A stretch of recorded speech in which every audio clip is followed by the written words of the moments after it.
Huwag kang malugmok sa kalungkutan, magdasal ka lang at huwag kalimutan ang ating Ama. Hindi ka niya pababayaan. Huwag kang malugmok sa kalungkutan, magdasal ka lang at huwag kalimutan ang ating Ama. Hindi ka niya pababayaan. Ang buhay ay madali lang, kaya bigyang halaga. Sa mga maling udyo ay huwag agad magpapadala. Magdasal ka lagi at huwag na huwag magpapabaya, lalo na kung buhay mo na mismo ang nakataya. Mga bagay na akala mong magpapasaya, dahil sa maling udyo ang buhay mo ay inaksaya. Patunayan mo ang kasabihan ng matatanda, na isa ka sa kabataan na pag-asa ng ating bansa. Pangarap mong mataas, kumikinang parang bituin. Pilitin mong abutin sarili mo, huwag nang biguin. Libre lang ang mangarap, diba? Kung tutuusin, ngunit may bayad kung unti-unti nang aabutin.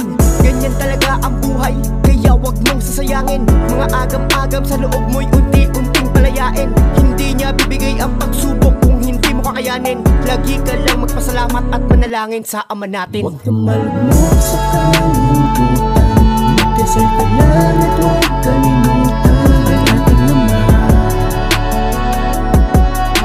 Hindi ka niya pababayaan. Huwag kang malugmok sa kalungkutan, magdasal ka lang at huwag kalimutan ang ating Ama.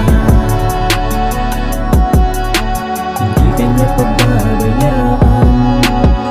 Marami pang dahilan para ang problema malunasan. Depression na sinasapit mo, marami diyang kasagutan. Huwag niyong hayaan sana na malugmok sa kalungkutan. Buksan ang inyong palad at manalangin kay Ama.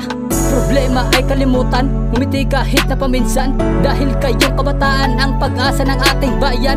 Huwag niyong hayaan na masira ang inyong kinabukasan. May plano pa si Ama sa inyo, kaya nyo yan naranasan. Tibayan lang ang loob at buksan ang inyong isipan. Galit at tuot sa dibdib nyo, unti-unti nyong ilisan. Humanap ka ng bagay na sa inyo'y magpapasaya. Iwasan ang lungkot na araw-araw sa iyong nagpapadama.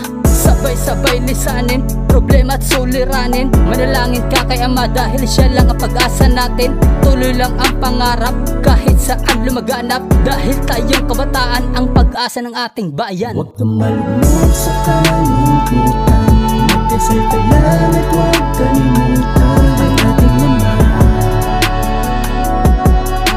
Hindi ka niya pababayaan.